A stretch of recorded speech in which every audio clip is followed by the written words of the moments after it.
Joe talks about Joe.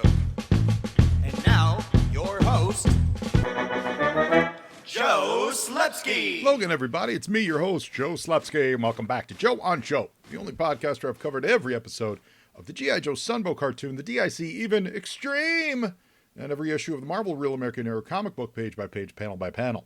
Now, this week, we're taking a break from our Action Force foray, and we're diving back into You on Joe. You on Joe is where you, the G.I. Joe fan, you love everything there is about G.I. Joe, but you always have one specific thing that you really, really dig.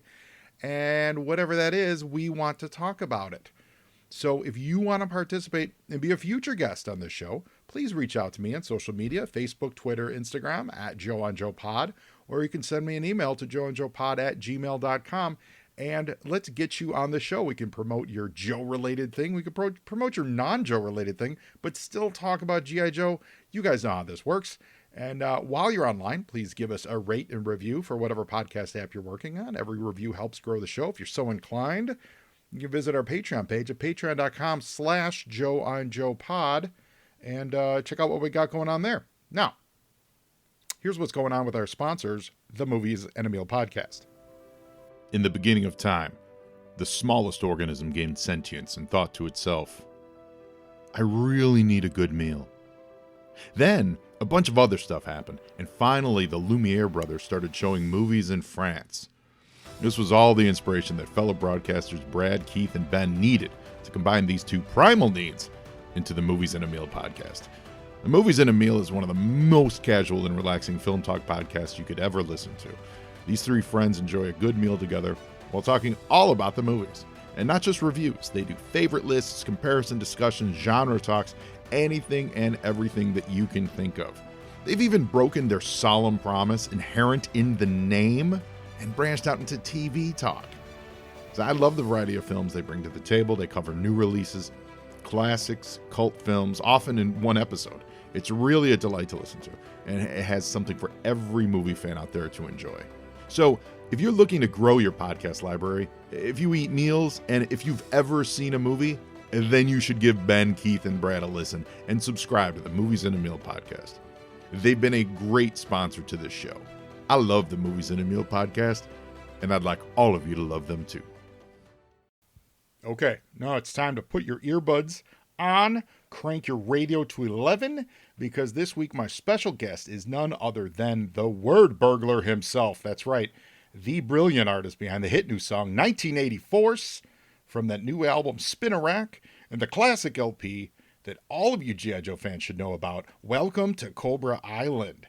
Wordburglar joined me this week to discuss his music career and the great G.I. Joe focused music that are must-listens that he has been putting out for well over a decade now.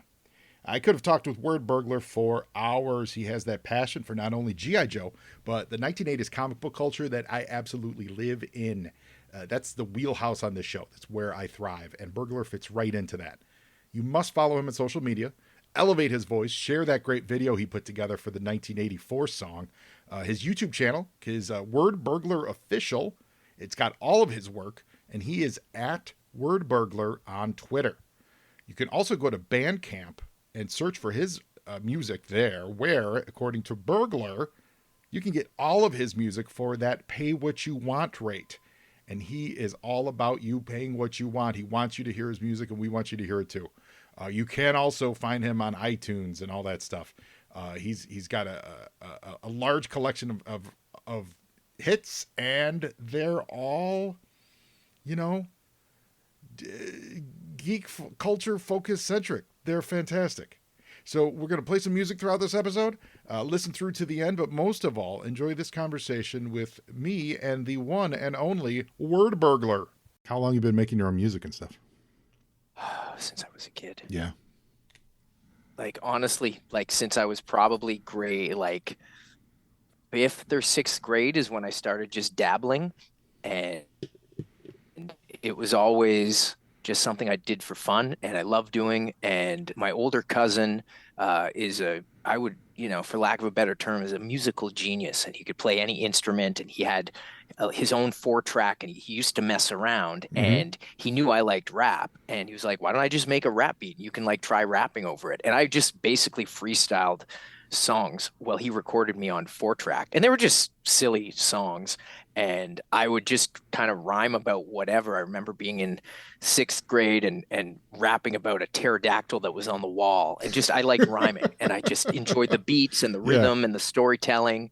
And honestly, it was just my friends just kind of kept encouraging me, and we'd go somewhere and be like, oh, yo, SJ, man, you know, kick some rhymes, do some rhymes. I'm like, all right. And I always just had rhymes in my head. Uh-huh. And then when I'd run out of whatever was in my head, I'd just improvise and freestyle. And that's how I just kind of developed a skill to freestyle rhymes and free associate stuff. And I was just always making songs and listening to rap every day. So music was like, I was just being constantly fueled by whatever hip hop I could find. And who were your influences? Oh yeah, like early days, it would have been like Public Enemy, Fresh Prince, into the 90s when like I was, you know, getting into my teens, like Nas and Wu-Tang Clan were huge for me. Mm-hmm. Master Ace, another, a lot of the East Coast stuff, a lot of California. I know you're based in LA. A lot of MCs, a lot of Oakland, actually. I like Del the Funky Homo Sapien. But I've got Chicago heart. Much... I've got Chicago heart, so I feel like my tastes go both coasts. Chicago's great. I mean, Common, back when Common was Common Sense, right? Yeah. Repping Chicago, and so many great, I mean, you know, you name a city or state, right? I think I listened to The Roots a lot from Philadelphia. And in Canada, we had an MC named Maestro Fresh West, who I guess the closest equivalent for an American rapper was kind of like Rakim, I would say. Oh, like, wow. He was very influenced by that style of Rakim. And Maestro Fresh West, if for any listeners unfamiliar, definitely look him up. He was the first Canadian rapper to have a gold record, and he must have gone platinum or something by now. I mean, maybe I'm giving him more accolades than he got, but he's still out there doing it now, and he's a legend here. And that's dope. You know, I had all his records. And I feel like you're forgetting the greatest Canadian rapper of all time, Snow, who gave us the album. 12 Inches of Snow. That's right. I did have that album. I think every kid had it. It was mandated. That's awesome. And those are amazing influences. I'll tell you about put on MC Shan was through Snow, and then that opened up a whole other world. So well, I looked up Snow recently because I was curious. I remember Informer as a kid, but I didn't know much. I guess he was an amazingly talented producer, you know, and you know that's a great song. But I guess that's where he really thrived, and apparently long career with that, right? Like probably still doing it, I imagine. Oh yeah, I mean, I've never met Snow, but anyone who I know who has met him has nothing but the greatest things to say about. I mean, Snow is. I mean, it's huge. I mean, Informer's huge, and he did have more hits. I don't think he ever had anything. It's interesting. It's one of those, like, that was off his first album, as far as I know. Mm-hmm. And as far as I know.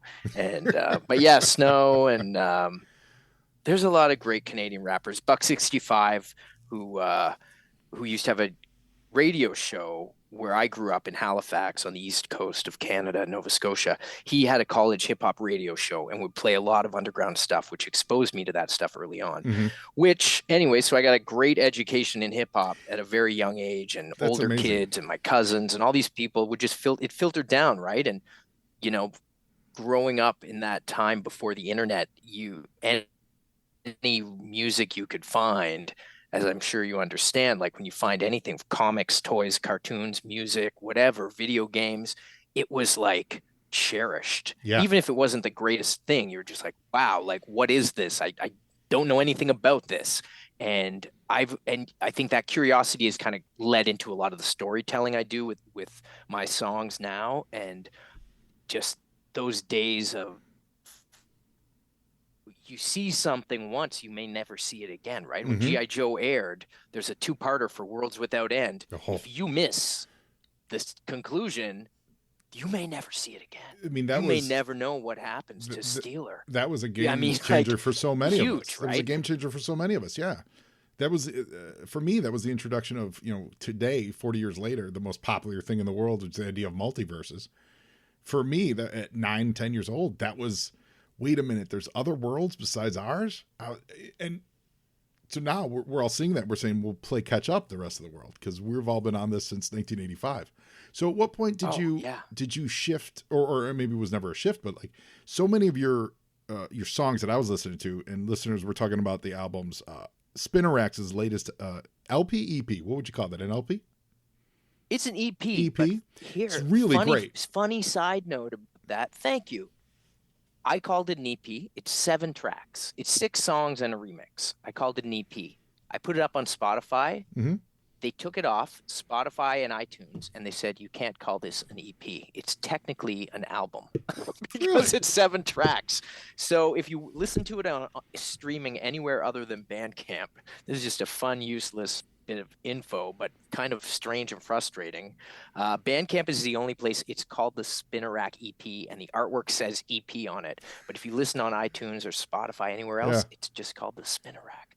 But for people who know, I call it an EP. Well, but yeah, thank you. I grabbed it off iTunes, and then I also certainly Welcome to Cobra Island, which is 100% G.I. Joe centric, which is obviously the thrust of this show.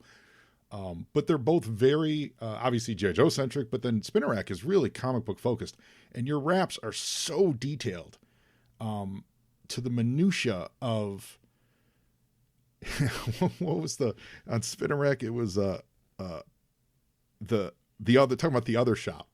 Your song, The Other Shop. The Other Shop. The guy was the weird guy who's never had a girlfriend. Like just the descriptions you hit on The Weird Shop, which was the final track. I was like, oh, this is great. Oh, he's talking about this old shop he used to go to. I imagine like Fan Base, was that the name of a shop you used to actually be at or something? There's 2 different songs. So the old back issues that are highly overpriced that no one's ever going to buy, but they might have that one issue of Spider-Man you need. So you have to go across town to go to The Other Shop. Yeah. And risk exposing yourself to all these, to the reason you don't normally go to the other characters. Shop.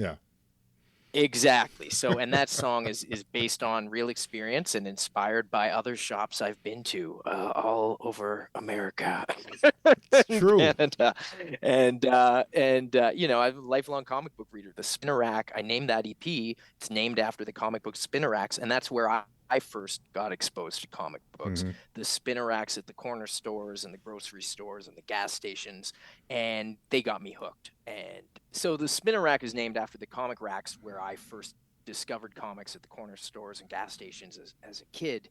And those early days, like being exposed to comics in that way, where you'd buy them out of order, I'd get like issue 38 of G.I. Joe, and then I might not find another issue until it was like 59 or something. And you just kind of had to piece together what happened in your head, and you'd make up your own stories. And to answer your question about the fan base, that song, Remember the Fan Base, it's a fictitious comic store, but I worked in comic book retail for, I guess, a total of about 15 years at 2 different comic shops in Canada, great shops, Strange Adventures and the Silver Snail. And I've always been interested in that for those into comic books and like yourself, the idea of the direct market and the history of how comic shops became these independent places and how they all started out, they started independently, but then over time they unified, and there's, the whole, it's a huge history there. And I've always been fascinated by it, and especially working in a shop and seeing the behind the scenes stuff, and from being the first one to open those boxes of comics when they show up, to catching shoplifters, to dealing with customers of all different tastes. I've just always been, I guess you could call it the lore of the local comic shop. So that's where the fan base came from. And the Spinnerack EP is the first in a series of EPs that I'm doing, kind of set in the world of comic books and cartoons and action figures in that world. So a song like 1984, in that universe, 1984 is like the G.I. Joe equivalent, right? It's like the #1 toy line.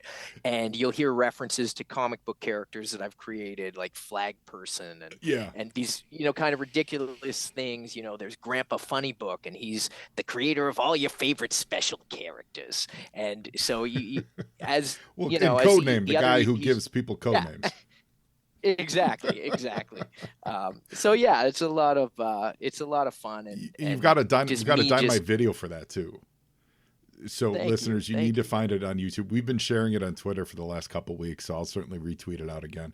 And you need to follow him on Twitter as well. It's at Wordburglar, real easy to find, and it's a great video. Did you custom all those GI Joe figures into the figures, or who did all the customs No, for so the those? customs are by Rob Ozzy Osborne out of Michigan, and I met Ozzy through when I released Welcome to Cobra Island. I had a song on there called Rap Viper, which was another character An that I amazing song. created who's basically, thanks, man. He's Rap Viper grew up on Cobra Island. For all intents and purposes, he's me if I was born in that alternate universe to parents who worked for Cobra. And so Rap Viper, me, grew up on Cobra Island amongst all these villains, and then grew up to be a rapper within the ranks of Cobra, and then raps about all of his experiences on Cobra Island and encountering the Dreadnoks or Zartan, Big Boa, Crocmaster, everybody, right? Name checking name checking everybody, and accurately name Yeah. checking everybody too, which is key.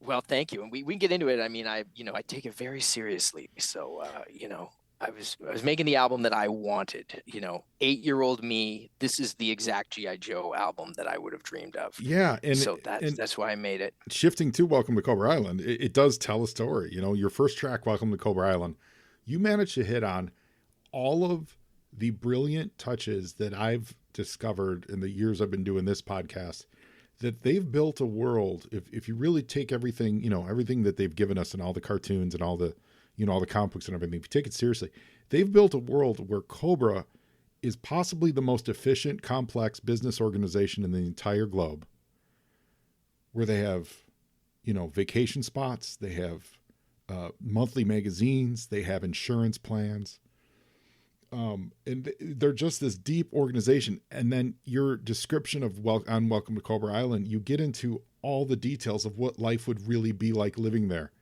And I can tell it's written by someone who's also paid attention to those kinds of things. It's not throwaway. These are the guys who are really having the adventures. The Joes are just playing catch all the time. 100%. And thank you. I'm so glad that you got that from it. It's absolutely true. And to me, and it's what you said, it's like combining if you take all that stuff, and basically with Welcome to Cobra Island, the whole album, I took all what I thought was the most interesting and the most fun and exciting and terrifying, really, if you really get into it, all the things from the comics and cartoons and the action figure file cards and everything.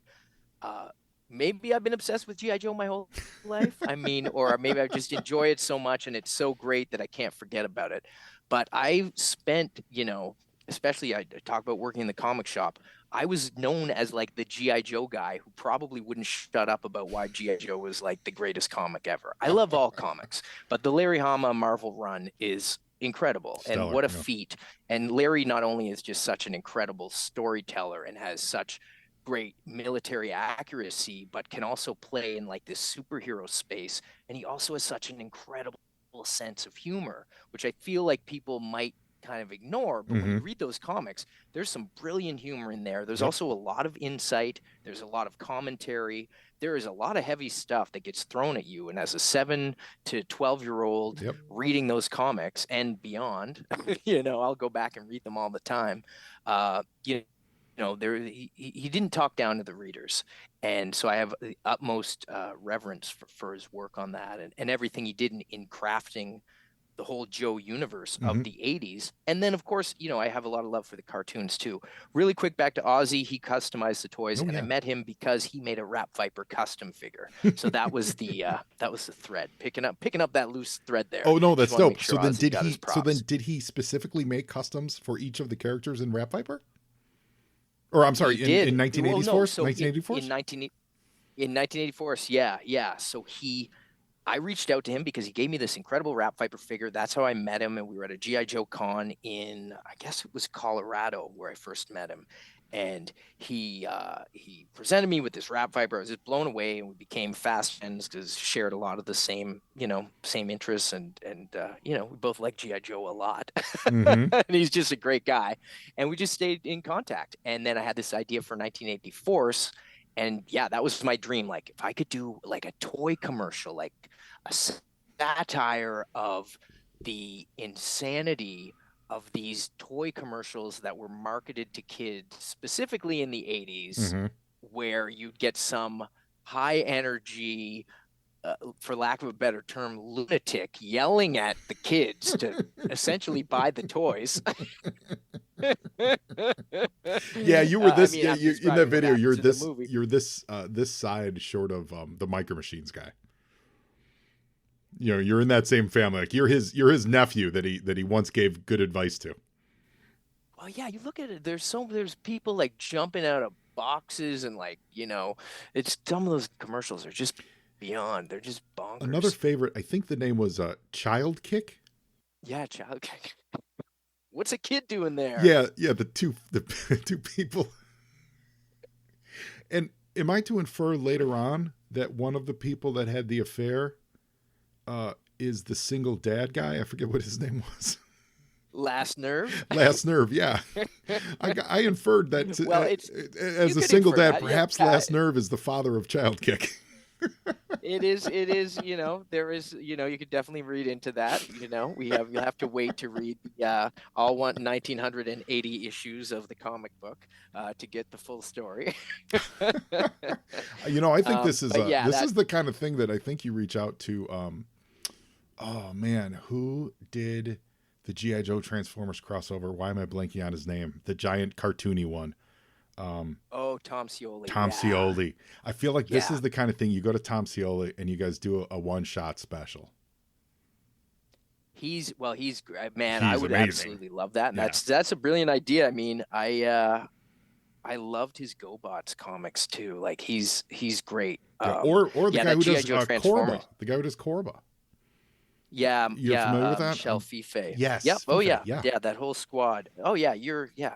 Sounds like we're reading the same comics. That whole squad, the cartoonist kayfabe guys. Yeah. So 1984.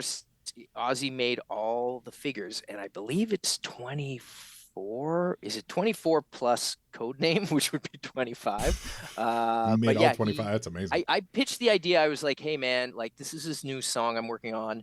Would you like to, it'd be amazing if you could maybe like make a, one or two customs. He heard the song and he was like, man, I want to make every single one of these characters. And I was like, that is beyond, I couldn't even believe it. And we made them O-ring, of course. Yes. Had to be O-ring. And yeah, it was Ozzy all the way, and he did a killer job. And here's something fun. We shot the video in Toronto, in Canada, where I live, and he lives in Michigan. And I was like, well, what do you want to do? We'll FedEx them up here. And he was like, no, I don't trust shipping all these custom toys that, I worked so hard on. I'm not going to put them in a box in the mail, and then who knows what's going to happen. He said he drove them from Michigan to Toronto just for the video shoot. It was just absolutely incredible. And then he helped us, and he helped set them up, and he was like off camera with paint just in case like paint chipped off the custom. We were there with like replacement thumbs, for these shows. So he's the star, right? And he's got a cameo in the end credits. You can see him. There's a scene where I'm with a group of people, and Ozzy's in there. So anyways, it's I'm glad you liked the video, because it's a lot of fun, a crazy amount of fun to do. Yeah. Have you done, and I forgot to do research on this before we spoke, have you done a lot of videos for your songs? Yeah. I've done over the years. I've probably done like, I don't know, 20. Awesome. And every all on, video all I on make, YouTube, I try and all on make it YouTube, different I'm from assuming. Yeah, they're all on YouTube. Wordburglar official. I think most of them are there. There might be a handful that are scattered throughout the ether, released by a few different record labels I was on. But for the majority of them, they're all on my YouTube channel. And, awesome. Definitely. There's a Rap Viper video that we released in with Welcome to Cobra Island. If you haven't seen that, definitely check that out, Yeah. because that's, the full Cobra shebang, and we've got CGI hiss tanks and stuff in it. It's crazy. Oh, that's crazy. I'll have to check that out. I think the Yeah. strength of the rhymes on Called Destro and just the rhythm of the beat on that might be the strongest track on that album as far as like, memorable rhythm, the rhythm that sticks in your head. That Called Destro song is fantastic. Thank you, man. Thank you. Yeah. Yeah, there's some rhyme schemes on there, if we're going to get nerdy, that I'm really happy about. And of course, every reference on that entire album, every single line can be traced back to something else. Yeah. So in that Destro song, there's references to the Deke cartoon series, which, some people like to think doesn't exist. But the way I No. looked at it, I was like, listen, this is all, It's all part it of the all happened. It's all part of the whether pantheon. you like it or not. Yeah, it's all part of the great So tapestry. and to somebody, it's their favorite thing. So Yep. I don't know who that somebody is. I've never met I don't them. I either. would probably question their taste. But Hey, we covered Extreme on this show. I covered Extreme, and Extreme. I stand by this statement. The stories on Extreme are really good. The animation does not live up to anything quality at all. The animation is lacking. But they told some great stories on that. So there is something to like in every iteration of G.I. Joe. It's funny. I'll give you that, because when it came out, I didn't hate the cartoon. The Mhm. toys, Oh. I just were like, these are horrible. Yeah, they were just toys are not posable. They're Kenner. They were like worse than the unposable. Like, I don't know. Anyways. No, yeah, toys were hate. terrible. But even within the toys, though, the design work was pretty good. What's his name? The leader, the Skull guy. Is it Skull? Yeah, Scar. Ironclaw. Ironclaw. That design's really great. The leader of Scar. Yeah, that design's really great. And then years later, they made an O-ring of it, and you're like, yeah, this is how good it could have been. Yeah. Yeah, that's the thing. And that Sergeant Savage that came out right before it is great. The pilot was super cool.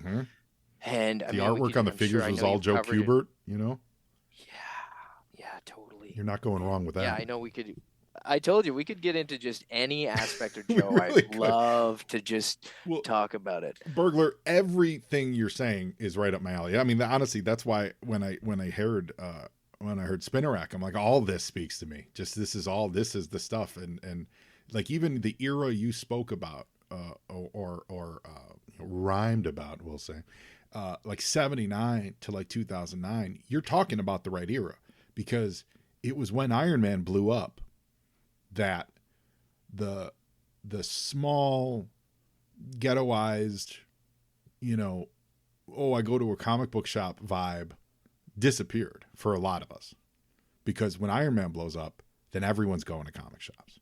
Everyone's, I'm into comics. Oh, I love comics. What have you read? Oh, I saw Iron Man, And that is right around that era. And you have a line in there, something, it's like from 78 or 79 or something like that to 2009. Late 70s to 2009. And that really is it. I think historically people are going to say, that was the era for, not to, I don't mean it to be a gatekeeper, but for like the comic fan who was in it for the comics, Well, man, you're the first person to call out that line to me. And you nailed it. That's exactly it. Like, that was a particular pocket in time. And it's funny to me, like working in comic shops after the Marvel Universe movies started blowing up. I mean, it was fantastic, but I was frustrated because I felt like even those movies were not, even though they essentially were advertisements for all the great comic book content that was out there, there was not a lot of sending people back to the comic shops. No, there really wasn't. So as an independent comic shop retailer, it almost felt like, hey, we help sustain these universes for years.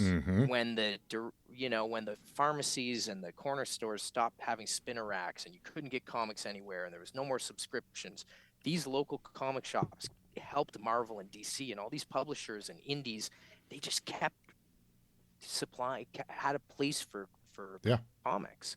And it just felt like, okay, well, I mean, it's not like the movies owe the comic shops something, but in a way it was kind of like you have the biggest blockbuster movies in the last 40 years. Those Marvel movies were just Millions and millions of people saw those movies. Thanos became a household name. Ego the Living Planet Ego, became a the household name. living planet. And Rocket Yes. Raccoon, I got a Rocket Raccoon comic by Mike Mignola off Uh-huh. a spinner rack. I remember that Yep. limited series. So right there with my GI Joes, with my Mike Zeck covered GI Joes, like Mhm. those.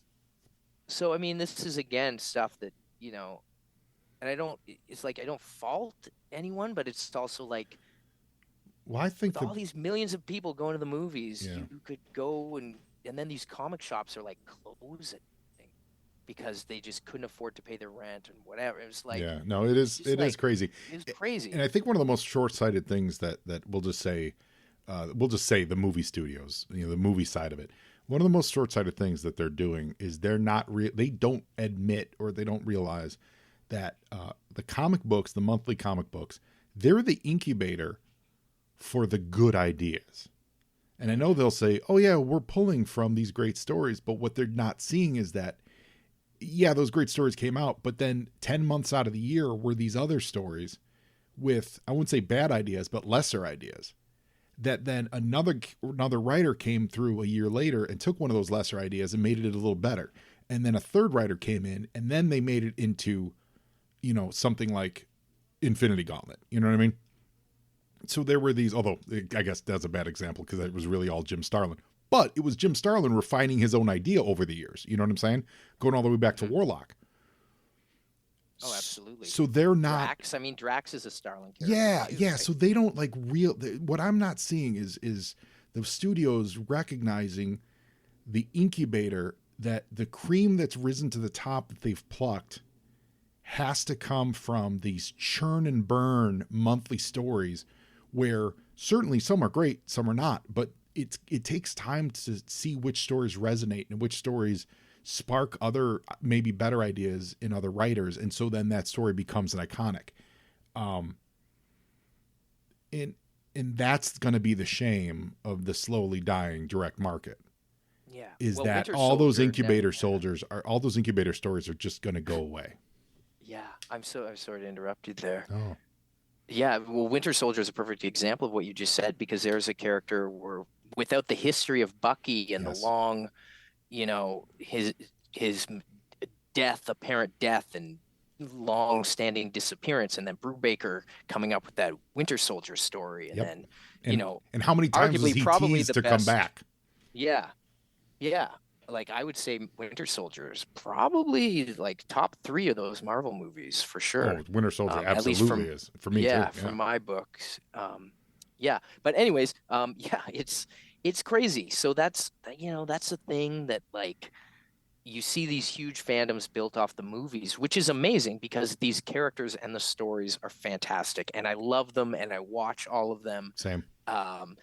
And I'm excited by them, and I can't believe we live in this era back when I used to go to the video store and rent the Punisher movie and the Captain America movie and the Thor made-for-TV appearance Oh, and yeah. the Hulk movie, and they were just those were what you got, and you got excited like when like the Rocketeer came out. It's like, wow, this is a really great superhero movie. And, Having like, for to years, having to defend. yeah. No, really, the Daredevil and the Hulk movie. He looked pretty close to his accurate costume.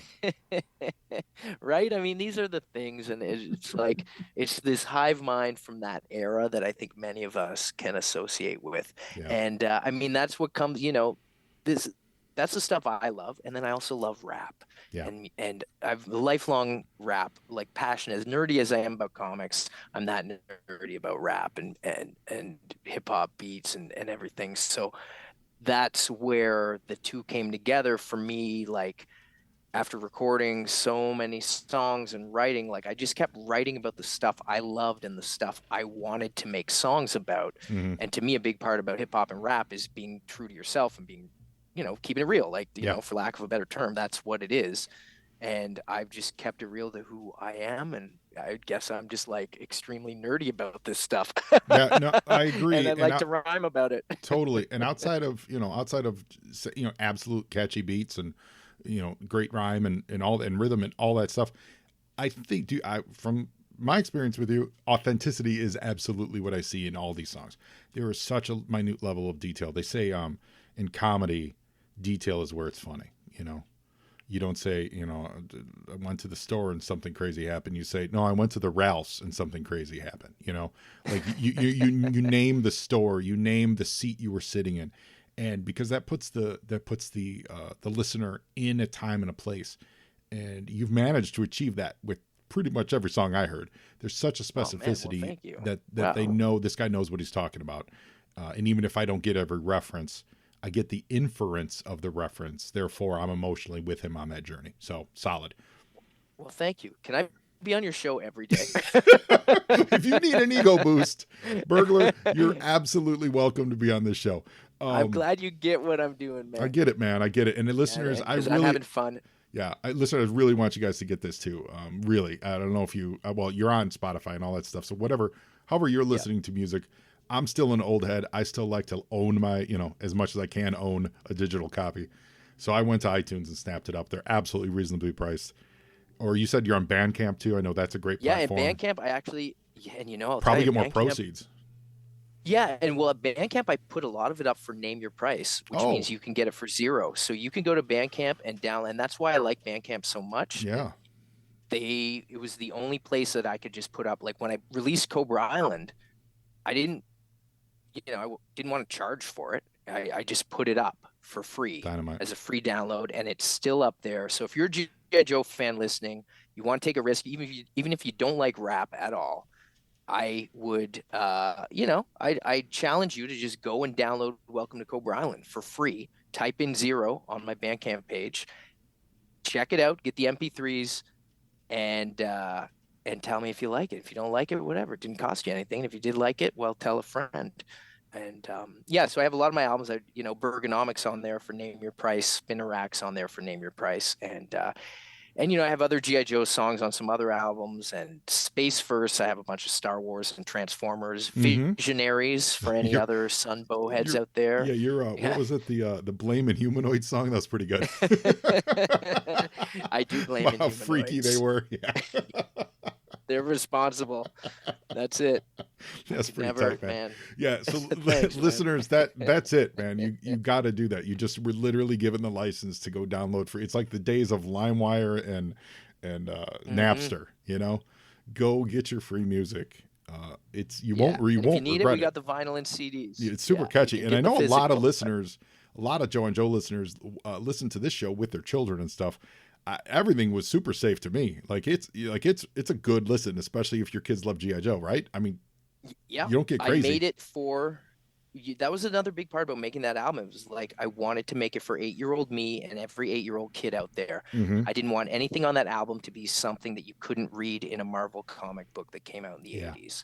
So it's the same mentality I take on this show. Are we the same person? And I mean, are we the same person, but you're the more talented one with the music abilities? Is that what's happening here? I mean, that's what it is, right? And it's, I've always found, when I was younger, I would swear more, curse more in songs just because I was young and you don't really think about it. But then something one day clicked and I was like, you know what? It's more challenging for me not to swear. And I liked coming up with other words to say. I think my stuff's been pretty clean since 2013. There's a rhyme for you. No, that's actually the exact same perspective I do take on the show too. I said that to my wife when I first started. I was like, I think I'm gonna not swear on this show. Yeah. And she probably replied with a swear word, and I was like, well, it'll be a challenge. It is, and there's a bunch of better words out there. There really are. There are a lot of words out there, my friend. And then it's rewarding when you do hear from people who are like, man, I listened to this, with my kid, and I'm like, let's keep it real. So, hey, I've got kids, and I want to share my stuff with them too. So that's awesome. Are they into G.I. Joe, or is it one of those rebellion things where like Dad loves it, so we hate it? They are young. My daughter is 3 and my son is 1. And if they want to be into G.I. Joe, I can definitely help them out with that. My daughter actually found a few. I got back from a little tour and I went to this great shop in Victoria, BC, and they gifted me a bunch of awesome Joes. And they took me to the back room and they were like, hey, what Joes are you looking for? And I'm like, well, I'm always looking for a Secto Viper and blah, blah, blah. Let me, build up some Viper ranks, blah, blah, blah, blah, blah. Anyways, Cherry Bomb Toys. They're amazing. Follow them Awesome. on Instagram. They've got great retro stuff. I think your listeners would dig them. And so they gave me a bunch of Joes, and it was great. I brought them home, and I was like unpacking them. They were in my studio, and then my daughter said, "Daddy, where's your yellow? Where's your yellow guy? Your yellow guy?" I'm like, "What yellow guy? What are you talking about?" She's like, "The super guy." And I was like, "What are you talking about?" And she had found my Secto Viper and was playing with it, and she really liked it. And I was like, "This is amazing! Like, yeah, great. these O-ring toys are the best." They really are. So Yeah. I can't wait. So now I'm trying to get a whole box of O-rings together that she can enjoy. That's fabulous. Yeah. That's awesome. Yeah. Well, Burglar, thank you so much. You know, we were talking earlier. We were gonna bring in some mention of the GI Joe music itself, but I think your instinct was right. We don't need to. This is all about the Berg and these fabulous raps. I mean, just real quick, I know that theme song burned into my head at such a young age, and then when you see the movie and they expand on it, do you have any recollections of that? Like moment of like, oh my God, they took something that I knew and they made it even bigger and better. Oh yeah, 100%. That G.I. Joe movie, I could go on and on about that alone. The music, when they, Yeah, it's epic. Yeah, I still get chills thinking about it and hearing it, and like da da da. It's just like so like da da da da da Cobra. Like huge credit to the musicians and the writers who worked on that stuff. And I know in retrospect, there's some of the creatives who worked on that movie have talked about like, oh, this was like a bit sillier than we thought. I was like, no, like don't apologize, because to me, being that kid watching G.I. Joe the movie, the real movie, the only movie, the animated movie. Yeah. Oh yeah, for real. Yeah, it blew my mind, and that's why, like, as much as I love Larry Hama's run, and I love the balance of military and Zartan, for lack of a better word, in the Marvel comics, right? Like, he had the outlandish, crazy, superhero-y stuff, but also had like this real Vietnam stuff with Snake Eyes and Stalker and Storm Shadow and everyone. I love that balance, but the cartoon did have that license to be a bit more out there and delve into that more fantasy area. And I thought Cobra La was perfect for that. Yeah, you had a great song about that on Cobra Island too. Yeah. Well, yeah, I think, and again, we could go on and on about this, but Cobra La freaked me out. You were talking earlier about knowing everything you know is a lie, like, with the Ralph Pulaski, which I also have a song about Ralph Pulaski on the MacGuffin device. And so it's called Cobra Apocalypse. It's what happens next. So I have a whole series I'm working on for that. That's what I'm pitching for my comic. Oh, that's great. Ralph Pulaski story. But Cobra La, yeah, it was like everything you know is a lie, and I was like, it blew my mind as a kid when I was like, wait, what? Cobra Commander is what? This is Cobra La is what? They're gonna like melt humans and turn them into these zombie monsters, and they're gonna use these spores to like destroy the earth? Like, what? G.I. Joe's got to stop them, like. And even the Cobras, like, I love when, like, even there are moments in that movie where even the Cobras recoil at the terror that Cobra La is about to unleash. They're like, whoa, we didn't want to go this far. It's and that's there's a lot in that we movie. Want a world to rule when we're done. You guys just want to destroy the world. We do want to rule the world when it's all said and done. Yeah, there's a lot in there, and all the voice actors and the director, like the directing in those cartoons, like, it's crazy. Yeah, it's dynamite. Zartan is a star. The performances, and always the best explosions. So the best explosions in any animation, like, any, like, we'll say any regularly weekly show / daily show cartoon. No one beats G.I. Joe for explosions. Whatever that technique, whatever special recipe they used, I loved watching things explode, because it just had this tension in all the burst bubbles, all the burst smoke and fire. There was just always a tension there that you're just like, that's impressive. So it's true. And it was better. It's funny because Transformers was a lot of the same people, and there's good stuff. There's great stuff in the Transformers cartoon, but rewatching Transformers and G.I. Joe at the same time, like the Sunbow stuff, I will, like, the one thing that stood out to me about Transformers was there's a lot of name calling. They're all like every episode the robots are just calling each other Rust Bucket, Chrome Dome. Like it's just like this is half the episode, just robots name calling each other. It's like listening to 1980s Force. There you go. Yeah, that's it. That's exactly it. Those names, like someone's like, "What is Last Nerve?" I'm like, "Come on." Yeah, no, There's that's a guy in G.I. Last Joe Nerve's named great. Short Fuse. Yeah, Like, that's it's not that big a stretch. yeah. No, you nailed it with that. So, thank you, Wordburglar. Thank you so much for being a guest on the show this week. This really is lovely to meet you, and I really dig your stuff, man. If it's not apparent. Back at you, Joe. Thank you. It's been a pleasure, and I feel like we could just keep going. Yeah, so, we will. you need to fill some air. I hope you'll visit I hope you'll visit Joe and Joe again in the future. My pleasure. Anytime, man. Wonderful. Yo, Joe. Yeah. So, listeners, check him out. You heard all the details, and now you Joe, and Joeing is half the battle. You can find me selling automatics to the melodramatic. They got the cash, I got a stash. It's a hell of a habit. Well established in the practice of helping the masses blow up each other's stuff.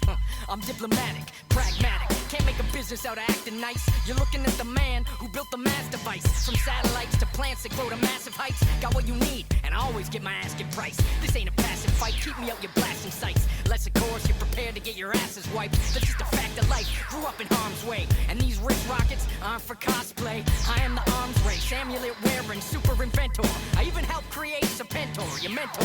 Highly skilled tactician. You trying to take me out? Should've started practicing hundreds of years ago. I'll try and make it clearer so you can understand. You never ever met a fiercer foe. Look in the mirror, yo, that's beryllium steel. My family heirloom, worn with militant zeal. Ill super skilled as a villain for real. Got the public hating on me like I'm killing some seals. A brilliant heel. Better stop spinning my wheels. Pick up the bill for my meal. And if you're willing to deal, call Destro. They're staking the name. I invented putting snakes on a plane. Call Destro. Got what you need to knock them dead. From battle barges to infrared rocket Call sleds. Destro. For nothing but the best, bro. We accept credit, cash, and checks. Call Destro. We never use old parts. And if I'm not around, ask for Voltar. What's the all the guns is for? Doing jobs for bills, hard to kill. What's the all the guns is for? Making money. Transcarpathia, swamps of the Everglades. Crossing me's the worst mistake you could ever make. Skeletons in my closet, attic full of ghosts. The baddest men alive, laugh at my jokes. Proud and noble with a whole lot of common sense and no tolerance for incompetence. Enjoy the finer things like fistfuls of dollars, luxury castles, wine, disco collars. And when it comes to women, there's no comparing this. The only man who's had Zorana and the Baroness. I'll take care of it, sign right here. Or my Iron Grenadiers, I have you crying in your beers. To be clear, put every last combatant in the past tense. We're making cash, cause I own all the patents. Military, armaments, research syndicate. Means any war I'm in, I'm winning it. A little bit hard, yeah you bet I'm hard. I got my own code, it starts with your credit card. You wanna win? You better be the highest bidder. Cause as it happens, my top clients slither. Super attack bats, mutant pack rats, souped up goons and platoons with backpacks. Atomic shrink rays, orbital tractor beams. I got it all for every kind of wacky scheme. Call Destro. Whether you're fueling rebel squadrons or looking to duel in the devil's cauldron. Call Destro. As long as they got the money, I'll incite unrest in unstable countries. Call Destro. For nothing but the best, bro. We accept credit, cash, and checks. Call Destro. I'm not someone to put a mark on. You must have me confused with Dark Lawn. What's the all the guns is for? Doing jobs for bills, hard to kill. What's the all the guns is for? Making money. Gun. You got what you need. Got what you need. Got what you need. Got what you need.